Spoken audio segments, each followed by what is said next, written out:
Trauma ang inabot ng dalawang bantay ng tindahan ng tsokolate sa Maynila. Tinutukan kasi sila ng baril tsaka hinold up ng nagpanggap na customer. Ang buong pangyayari sa Express Report ni Nina Ong Pauco.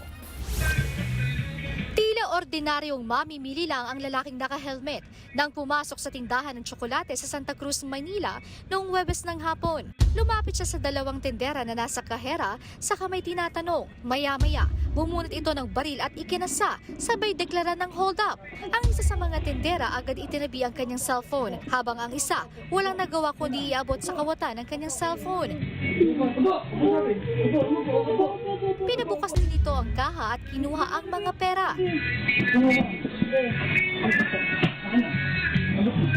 Hindi rin pinalampas ang itinabing cellphone.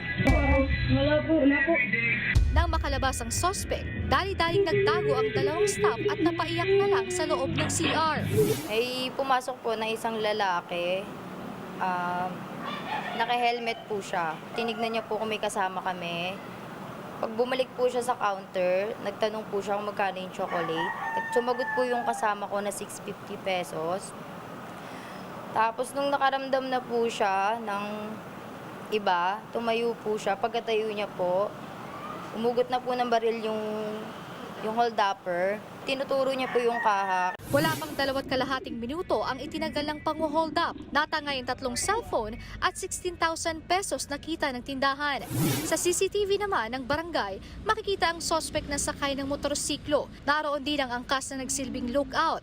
Agad namang rumisponde ang mga pulis. Ayon din sa may-ari ng tindahan, nakapagsampa na sila ng reklamo sa Santa Cruz Police Station. Tukoy na rin daw ang pagkakakilanlan ng mga sospek. Posibleng natiktikan na raw ng mga kawatan ang tindahan bago gawin ang krimen. Paalala nila, konting ingat, lalo pag mayroong taong din nakilala, lalo po, usually pag mapasok ng naka-helmet, siyempre ipabubalak nun pag gano'n.